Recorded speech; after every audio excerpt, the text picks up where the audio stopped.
Hey everybody, Dave Bazanko here, and welcome to our channel. Today we're going to be answering the very simple question, which is, am I too old to do an Ironman? Well, that's a really great question, and in my mind it's a bit of a silly question, but let me put myself in your shoes for a minute. If you've never tackled an Ironman before, you have a lot of doubt in your mind. I understand that and I appreciate that, but let me rest assured, one of the things that attracted me to this sport in the first place was the fact that I could see older men and women doing this sport later in life, which told me that there was a process in place that would allow me to maintain this youthful activity well into my later years, my senior years in life. So right now I am 58 years old.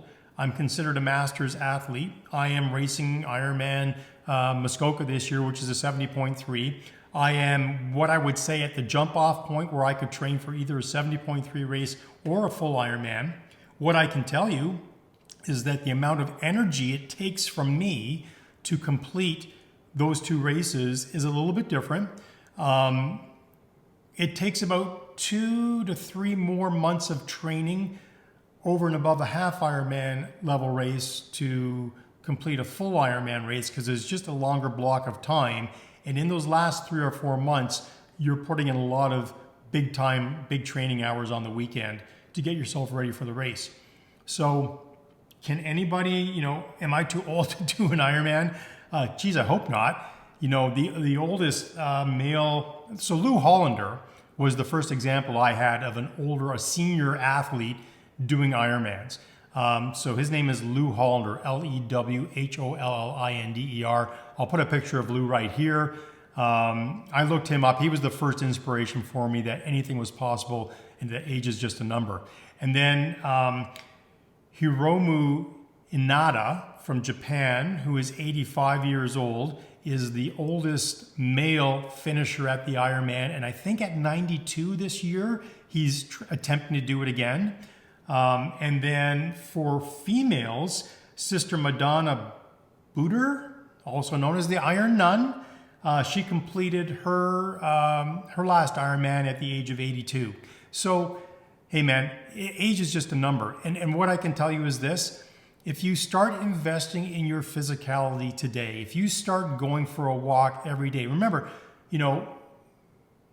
habits are what form the identity of the person that we are. If you're the type of person who doesn't exercise every day, this is going to be a very difficult challenge for you. If you decide that you're going to be the type of person who exercises every day, and you start by going out and doing a 5K walk every day, and when that gets boring, start jogging between telephone poles until you get to the point where you're jogging more than you're walking. Within 2 to 3 months, you're going to get to the point where you can easily jog 5K.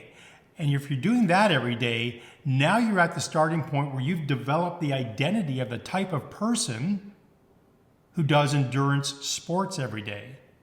And once you've identified yourself as a type of person who does endurance sports every day, now you can ask yourself, what do I want to achieve? Now, I will say this. I probably, if I hadn't been introduced to an Ironman triathlete through a chance meeting while out for a run one day, I literally bumped into an Ironman, an older gentleman. He was probably in his 60s with a ratty old Ironman t-shirt on. He told me, Dave, if all you ever do is run, and that's all I was at the time, it's not a matter of if, but when you're going to get hurt. And that really resonated with me because I was starting to develop, and I still have some lower back injuries from running, some inflammation, self-inflicted. But at the end of the day, what I realized was that if I just went out and ran marathons, I probably would have to stop at some point because of the inflammation. The high impact nature of running is a lot on the body. But triathlon has 2 non-impact sports, swimming and biking.